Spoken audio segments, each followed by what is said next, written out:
সঙ্গে আল্লাহর ফেরেশতা বলবেন, আয় আমার বান্দা, আল্লাহর বান্দা, আল্লাহর বান্দি, পৃথিবীর সরজমিনে অমুক জায়গাতে তুমি পাপ করেছিলে, অমুক জায়গাতে তুমি ওজনে কম দিয়েছিলে, অমুক জায়গাতে সুদ খেয়েছিলে, অমুক জায়গাতে মানুষকে ফাঁকি দিয়েছিলে, অমুক জায়গাতে যাইয়া গুনার কাজ করেছো, বলো করেছো কিনা? সে বলবে না, আমি পাপ করিনি। ইয়া আমার সোনামানিকেরা, আল্লাহ পাকের পক্ষ থেকে জবান বন্ধ হইয়া যাবে রে বাবা। তখন কথা বলবে আমাদের পা কথা বলবে আর বলবে, আয় আল্লাহর ফেরেশতা, এই আল্লাহর বান্দা আমার উপরে ভর দিয়ে অমুক জায়গাতে গিয়েছিল, আমি তার সাক্ষী। আব্বাজি আমার সোনামানিকেরা, হাত তখন কথা বলবে আমার দ্বারাতে গুনার কাজ করেছিল, চোখ তখন কথা বলবে আমার দ্বারাতে দেখে পথ চলেছিল। বাবারে, চোখ কথা বলবে, হাত কথা বলবে, পা কথা বলবে, কেউ কারু হবে না বাবা। সোনামানিকেরা আমার, ওই কবরের পাতেও সংগ্রহ করুন। আল্লাহর নবী জানিয়েছেন, পৃথিবীর সরজমিনে যদি কেউ মসজিদ বানাইয়া যায়, যদি কেউ মাদ্রাসা বানাইয়া যায়, তাহলে সাদকায়ে জারিয়া হয়, জান্নাতের ভিতরে তার মহল তৈরি হয়। সুবহানাল্লাহ, সুবহানাল্লাহ। আপনি যদি মানুষের উপকারের জন্য, হে বাবাজি আমার, এমন কোন প্রতিষ্ঠান করেন উপকার হবে, ইজ্জত আবরু বাঁচবে। আপনি যদি মনে করেন আমি এখন একটা ডক্টরখানা তৈরি করব, এমন একটা হসপিটাল করব, এমন একটা কলেজ তৈরি করব, যাতে করে এলাকার মায়েদের ইজ্জত বাঁচে, তাতেও আপনি সওয়াব পাবেন। কারণ ইজ্জত, ঈমান বাবাজি আমার ফরজ হলো ঈমান বাঁচানো। আল্লাহর নবী হাদিস শরীফে বলেছেন, হায়া, শরম, লজ্জা ঈমানের অঙ্গ। সুবহানাল্লাহ। আব্বাজি আমার, আর আমার নবী পাক হাদিস শরীফে কত সুন্দর একটি কথা বলেন, দেখুন।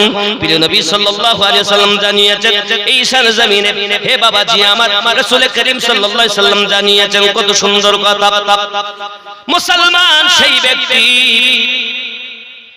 आपने फरमाया, नबी पाक सल्लल्लाहु अलैहि वसल्लम बोले, मुसलमान वो है, मुसलमान वही व्यक्ति जिसकी जुबान और हाथ से मुसलमान बचे रहे, जार जुबान एवं हाथ থেকে মানুষ সুস্থ থাকবে। সুবহানাল্লাহ বলে। और मुहाजिर वो है जो उन कामों को छोड़ दे। আর ভালো ব্যক্তি আল্লাহর পথের প্রতিক্রিয়া যে এইগুলো ছেড়ে দেবে, যাদের হাত দিয়ে জবান দিয়ে মানুষ সংরক্ষণ থাকে, তাকে মুসলমান বলে। সুবহানাল্লাহ। আর জোরে বলুন। जिनसे अल्लाह ने मना फरमाया। और अब्दुल्लाह, इमाम बुखारी रहमतुल्लाह अलैहि ने फरमाया, अबू मुआविया ने हमको हदीस बयान की कि दाऊद बिन अबी हिंद ने, उन्होंने रवायत की कि अमर शरई से उन्होंने कहा कि मैंने सुना अब्दुल्लाह बिन उमर बिन आस से, वो हदीस बयान करते हैं जनाब नबी करीम सल्लल्लाहु अलैहि वसल्लम से, कि कहा अब्दुल्लाह अला ने रवायत किया दाऊद से, उन्होंने अमर से, उन्होंने अब्दुल्लाह बिन उमर बिन आस से, उन्होंने नबी करीम सल्लल्लाहु अलैहि वसल्लम से। जोरे बोलुन सुबहानाल्लाह। मुमिन वही व्यक्ति যার জবান আর হাত দিয়ে মুসলমান হেফাজতে থাকে।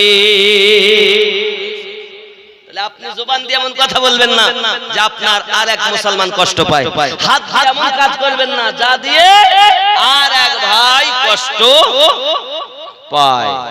আল্লাহর হাবিব বলেন, ইসলামের স্তম্ভ হলো 5টি। কয়টি? আল্লাহ আমাদের তৌফিক দিক, জোরে বলি আমিন। আমরা যেন ইসলামের উপরে, দ্বীনের উপরে কায়েম থাকতে পারি, পিতামাতার খেদমত করে ঈমানটুকু নিয়ে কবরে যেতে পারি। রাসূল পাক বলেন, আগার কোই বাচ্চা, কোন সন্তান মায়ের বাপের কদমে হাতে চুমা দেয়, জান্নাতের চৌখাটে চুমা দেওয়া নেকি পেয়ে যায়। সুবহানাল্লাহ। মিশকাতে মুসাফা ওয়া মুআনাকা বাবের মধ্যে একটি বাব আমার রাসূলের হাদিসটি বর্ণনা করেন, জোরে বলুন সুবহানাল্লাহ। তাহলে মায়ের খেদমত করা, আব্বার খেদমত করা করবেন ইনশাআল্লাহ। আব্বার হাতে, মায়ের হাতে চুমা দিয়ে বাইরে বার হবেন। যাদের আব্বা মা বেঁচে নাই তারা কবরের পাশে যাবেন আর আল্লাহ পাকের কাছে দোয়া চাইবেন। কি বলবেন? আল্লাহ পাক দোয়া শিখাচ্ছেন, নবী দোয়া বর্ণনা করতেছেন, আল্লাহুম্মা ওয়াকুর রাব্বি হামহুমা কামা রাব্বায়ানি সাগীরা। এ আয় আমার আল্লাহ পাক, আল্লাহ তাআলার কাছে যখন ক্ষমা চাইবে, আয় আমার রব পালন করেছে। আয় রব্বে কারীম, আপনি তাকে কবরের ভিতরে জান্নাতি সুখ শান্তি দিয়ে লালন পালন করুন। আমার আব্বাকে জান্নাতি নিয়ামত দিন, আমার আম্মাকে জান্নাতি নিয়ামত দিন। এমনি করে চোখের পানি যদি ছেড়ে দেয়, চোখের পানি নাকের আগায় আসার আগে তার আব্বা মায়ের কবর জান্নাতের টুকরা বেনে যাবে। এই যুবক 40 বছর ধরে তপ করার পরও তার গুনাহ মাফ হচ্ছে না। হ্যাঁ, তাহলে আব্বা মা এমন। চাটা খাবো? আব্বা চা পরে খেয়েছি, আমি তো এই তো 1:30 বেজে গেছে, রাতও বেশি করবো না, অনেক রাত হয়েছে। আপনাদের খালি উপদেশমূলক কয়েকটা কথা বলবো। বাবারা, মায়েরা, স্বামী স্ত্রীতে মহাব্বত। মায়েদের জন্য আমার কথা হলো, বাচ্চাদেরকে যখনই আপনি আপনার শিক্ষা দিবেন, সালাম দেওয়া শিক্ষা দিবেন। কি দেওয়া শিক্ষা দিবেন? আচ্ছা বাবা, আমরা টাকার জন্য দেশ বিদেশে ঘুরি না? আমি যে আমার মতিউর ভাইয়ের কথা বলছিলাম না, খুব ভালোবাসা আমাকে। আমার মতিউর ভাইয়ের ওই হুগলিকে পড়ে রয়েছে মেদিনীপুর, কেউ বা কেরালা, কেউ বা দিল্লি, কেউ বা বম্বে, বিভিন্ন দেশ বিদেশে পড়ে থাকি না আমরা টাকার জন্য ছোটাছুটি করি। তো রাসূলে পাকের একটা হাদিস বলবো, যে হাদিস আমার রাসূলে পাক বলেছেন, এই আমলগুলা করলে অল্প দিনে ধনী হয়ে যাবে। সুবহানাল্লাহ বলেন। আমি জানি এই আশেপাশে তত বড় ধনী নেই, সব দিন মজুরি খাটনেওয়ালা। আল্লাহ পাক আপনাদের ভিতরে, আরে আপনারা গরিব তারা যাদের হৃদয় গরিব, অর্থ থাকার পরও যাদের হৃদয় মন খারাপ, ধনী তো তারা যাদের অন্তরে রাসূলের ইশক রয়েছে। জোরে বলেন সুবহানাল্লাহ। আর এহ দুনিয়াতেও ধনী, পর দুনিয়াতেও ধনী। রাসূলের পাকের হাদিস শুনুন। প্রিয় নবী সাল্লাল্লাহু আলাইহি ওয়াসাল্লামের সময় সাহাবী রাসূলদের কোনো অভাব অনটন হলে নবী পাকের কাছে যাইয়া জানাতেন, হুজুর আমার এই অবস্থা, আমার এই অবস্থা। একজন সাহাবী রাসূল অল্প দিনের ভিতরে ধনী হয়ে গেছেন। সুবহানাল্লাহ বলুন। সুবহানাল্লাহ। হাদিস শরীফ এসেছে। এখন মনে করুন আমাদের এই ইমাম সাহেবের কিছু বন্ধু বান্ধব তো আছে, মোটে খাওয়া হয় না, 2 দিন 3 দিন উনুনে কিছু জ্বলে না। হঠাৎ যদি এনার বাড়িতে কর্মচারী কাজ করে, তাহলে আমরা কি বলবো? নিশ্চিত কোনো গোপন ধন দৌলত পেয়ে যায় নাকি? কি বলবেন? মাটি খুঁড়ে কিছু পেলো মনে হয়, এরকম বলবো না? একটু দরুদ আল্লাহুম্মা সাল্লি আলা سيدنا مولانا محمد وعلى آل سيدنا مولانا محمد সাল্লাল্লাহু আলাইহি ওয়াসাল্লাম। এখন তারা সব বন্ধুরা গিয়েছে, হ্যাঁ গো ভাই, মোটে তো খাওয়া হয় না, 2-3 দিন অনাহারে থাকো, হঠাৎ তুমি এত পয়সা কোথা পেলে? ধনী কিভাবে হলে? তোমার বাড়ি কর্মচারী কাজ করছে। সাহাবী রাসূল বলেন, আমি আমার প্রিয় রাসূলের কাছে যাইয়া আমার দুঃখের কথা জানিয়েছি। আমার দয়ার নবী আমাকে 3টি আমল শিক্ষা দিয়েছেন, যে আমলের বিনিময়ে আল্লাহ আমাকে অল্প দিনে ধনী বানিয়ে দিয়েছেন। সুবহানাল্লাহ। আমি কি বলবো সেই 3টি আমল কি? পালন করবেন তো ইনশাআল্লাহ? বলুন ইনশাআল্লাহ। অন্তত কিছু না নিয়ে যান, এই 3টি আমল নিয়ে যান। এই 3টি আমল আজকের জন্য সকলের শিক্ষা ইনশাআল্লাহ। বলেন শিখবেন তো, পালন করবেন তো? আব্বা আমার সাহাবী রাসূল বলেন, 1 নাম্বার, নবী পাকের দরবারে যখন আমি জানালাম আমার কথা, নবী আমাকে বললেন, এক কাজ করো, বাড়িতে যখন যাবে, বাড়ি থেকে যখন বার হবে, তখন সালাম আদান প্রদান করবে। জোরে বলুন সুবহানাল্লাহ। কি করতে বলেছেন? সালাম দিতে বলেছেন। আর আমরা কি বলি? টাটা জীবন আমার ফাটা, হাই, এমন করা তো এত ইংরেজরা শিখিয়েছে টাটা, আর প্রিয় রাসূল শিখিয়েছেন সালাম আদান প্রদান করা। জোরে বলে বলে। আচ্ছা, আপনি আজকে রাতে বাড়ি যাবেন, বাড়ি গিয়ে দরজার সম্মুখে বলবেন, আসসালামু আলাইকুম ইয়া আহলাল বাইত। এখন আপনার স্ত্রী হঠাৎ ঘুম ভেঙে বলবে, কোন পাগলা মৌলবীর ওয়াজ শুনে গেছো? কোন নিশ্চিত আমিনুদ্দিন পাগলারা শুনেছে। সালাম দিবেন তো দরজায় গিয়ে? আল্লাহর রাসূল বলেন, দেন সালামের মানেটা দেখুন, খুব সংক্ষিপ্ত মানে করছে। সালামের অর্থ কি? তোমার উপরে আল্লাহ রহমত বর্ষিত হোক। কেউ বলল ও আলাইকুমুস সালাম, সেও বলল তোমার উপরে আল্লাহ রহমত বর্ষিত হোক। সুবহানাল্লাহ বলুন। সুবহানাল্লাহ। নবী পাক জানিয়েছেন, যদি কেউ 20 বার আসে আর 20 বার যায়, প্রত্যেকবারই যদি সালাম দেয়, আল্লাহ রহমানুর রহিম তিনি ওই ঘরে রহমত বর্ষণ না করে থাকতে পারে। যদি বলুন সুবহানাল্লাহ। সালাম দিবেন এক নাম্বার কি? সালাম দেওয়া। দিবেন তো? আজ থেকে বলুন ইনশাআল্লাহ সালাম দিবেন। বাড়ির দরজায় গিয়ে, মুসলমানের দরজায় সালাম দিতে হবে। হবে তো? 2 নাম্বার, রাসূল পাক বলেন, সাহাবী শুধু নিজেরা নিজেদেরকে সালাম দিও না, আমি নবীকেও সালাম দিও। হুজুর তাহলে কিভাবে আপনাকে সালাম দিব? নবী পাককে সালাম দেওয়ার নিয়ম হলো আসসালাতু ওয়াসসালামু আলাইকা ইয়া রাসূলুল্লাহ, আসসালাতু ওয়াসসালামু আলাইকা ইয়া নবী আল্লাহ, আসসালাতু ওয়াসসালামু আলাইকা ইয়া হাবিবাল্লাহ, আসসালাতু ওয়াসসালামু আলাইকা ইয়া নূরাম মিন নূরিল্লাহ। নবী পাক বলেন, সালাম দেবে ভীমপুর থেকে, আমি উত্তর দিব মদিনা থেকে।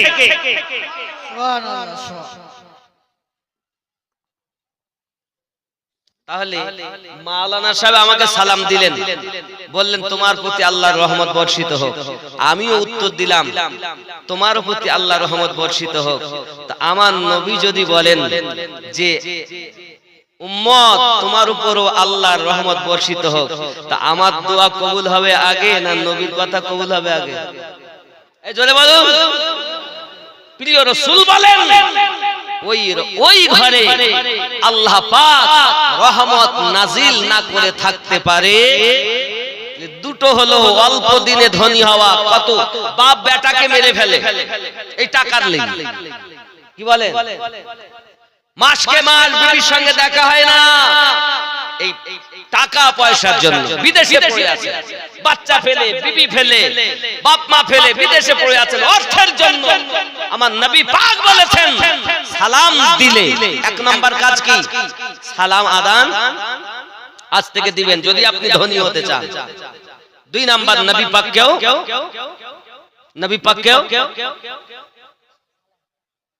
পাককে সালাম দিতে হবে। কি বলতে হবে নবী পাককে? আসসালাতু ওয়াসসালামু আলাইকা ইয়া রাসূলুল্লাহ। দিবেন তো ইনশাআল্লাহ? দিবেন তো? এই হাত দিয়ে আমিও খানায় কাবার গেলাপ ধরে এসেছি বাবা। আমার এই ছেলে একলিয়ে গেছিলাম উমরা করতে, বুঝতেছেন? সে গালের সুর যে পাহাড়ে আমার নবী আবু বকর রাদিয়াল্লাহু তাআলা কে নিয়ে আশ্রয় নিয়েছিলেন আর সাপে কামড় মেরেছিল আবু বকর রাদিয়াল্লাহু তাআলা, সেই গুহার ভিতরে বসে আমরাও 2 রাকাত নামাজ পড়ে এসেছি। আমার ছেলেও পড়ে এসেছে। সুবহানাল্লাহ, সুবহানাল্লাহ। ये नसीब वाला, ये भाग्य व्यापार। देख के जिसको जी नहीं भरता शहर मदीना ऐसा है, देख के जिसको जी नहीं भरता शहर मदीना ऐसा है। सुभान अल्लाह बोलो, सुभान अल्लाह। आँखों को जो ठंडक बख्शे, आँखों को जो ठंडक बख्शे, नक्शा ही कुछ ऐसा है, देख के जिसको जी नहीं भरता, देख के जिसको जी नहीं भरता शहर मदीना ऐसा है। जोरे बोलो सुभान अल्लाह। ठीक এরকম আবার একটা নাত আছে, शहर नबी की बात न पूछो, नक्शा ही कुछ ऐसा है। जोरे জোরে হবে সুবহানাল্লাহ। নাত শরীফ বহু, আমি অনেক নাতই পড়ি বাবা। রাত অনেক, আমিও ব্যস্ততার মধ্যেই চলে যাওয়ার চিন্তা ভাবনা। দেখে কি জিসকো জি नहीं भरता शहर मदीना ऐसा है, आँखों को जो ठंडक बख्शे, आँखों को जो ठंडक बख्शे, नक्शा ही कुछ ऐसा है, देख के जिसको जी नहीं भरता शहर मदीना ऐसा है। जोरे हमें सुभान अल्लाह, आरो जोरे बोलुन ना या रसूल अल्लाह। बाबा প্রিয় নবী সাল্লাল্লাহু আলাইহি ওয়াসাল্লামের প্রিয় সাহাবী বলেন, ও আমার ভাইজানেরা, শুধু দুটি আমল নয়, প্রিয় নবী 3 নাম্বার আমল আমাকে শিক্ষা দিয়েছেন। বলবো নাকি? 3 নাম্বার আমলটা বলবো, পালন করবেন তো? এ বাবা, পশ্চিম কোন দিকে? এটা তো। তাহলে এই কোনাকোনি আমার নবী পাকের রওজা শরীফ। আপনারা যখনই নবীকে সালাম দিবেন তো রওজার দিকে মুখ করে সালাম দিবেন। মায়েরাও দিবেন, আব্বারাও দিবেন। জোরে বলুন সুবহানাল্লাহ। দিবেন তো? দিবেন। নিজেরাই শুধু একা একা সালাম আদান প্রদান করো না, আমি নবীকেও সালাম দিও, আমি নবী তোমার সালামের উত্তর দিয়ে থাকি। 3 নাম্বার আমল, নবী পাক বলেছেন নামাজে বেশি বেশি করে সূরা ইখলাস দিয়ে নামাজ আদায় করবে।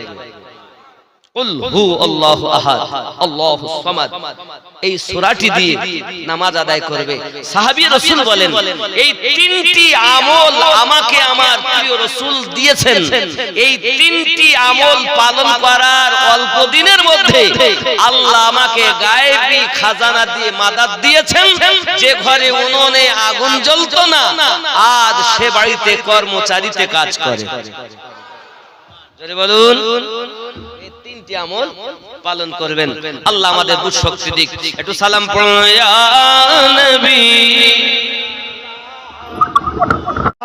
আলাইকা ইয়া রাসূলুল্লাহ ইয়া হাবিবাল্লাহ। আমরা তো বড় অসহায়, আপনি তো শুয়ে আছেন মদিনায়, আপনাকে রেখেছি কলিজায়, হাসরে মোরা আপনাকে যেন পাই। ইয়া নবী সালাম আলাইকা ইয়া রাসূল সালাম আলাইকা ইয়া হাবিব সালাম আলাইকা সালাওয়াতুল্লাহ আলাইকা। নবীজি গো, ও গো নবীজি, আপনি যে কেন বোঝেন না আমাদের মনের বেদনা, আমরা যে সইতে পারি না, একবার দেখা দেন সোনার মুখখানা।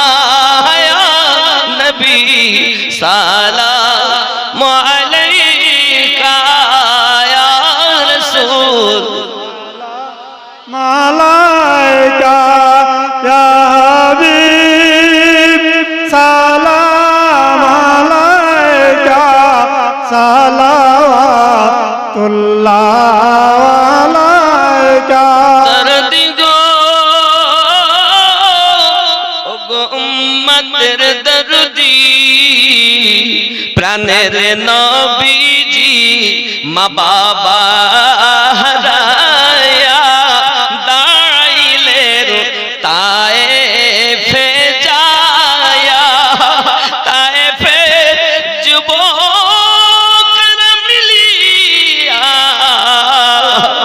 মারিল পাগল বলিয়া নবী সালাম আলাইকা ইয়া রাসূল ইয়া হাবিব মালাইকা সালাওয়াতুল্লাহ আলাইকা। কে বলেন নবী জি দূরে আসেন নবী আশিকদের অন্তরে আমরা যে আমার যে মনে মানে না একবার নবীজি পর্দা উঠাও না ইয়া নবী সালাম আলাইকা ইয়া রাসূল সালাম ইয়া হাবিব মালাইকা সালাওয়াতুল্লাহ আলাইকা। ইয়া রাসূলুল্লাহ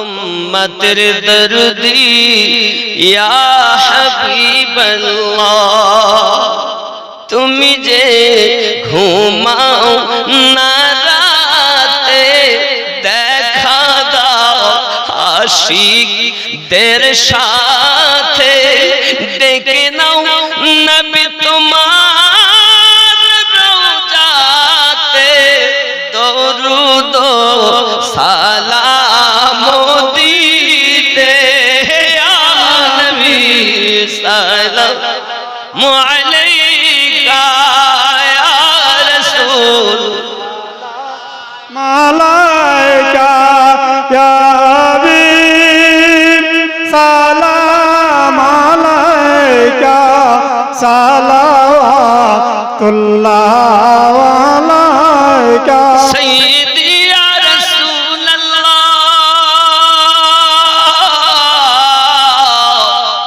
উম্মতের দরদি ইয়া হাবিবাল্লাহ হায়াতুন নবী আসেন মদিনায় কত আশিক রাসূল রওজায় আসে যায় সদম আসে বেকুল হয় আমরা যে কবে যাব মদিনায় ইয়া নবী সালাম মালাইকা ইয়া রাসূল সালাম আলাইকা ইয়া হাবিব সালাম আলাইকা সালাওয়াতুল্লাহ আলাইকা। ইয়া রাসূলুল্লাহ সায়াহীন হাসর ময়দানে জানি না কি আছে কপালে ডাইনি তরাইনি গো আপন কোলে গুনাহগার উম্মতি বলে ইয়া নবী সালাম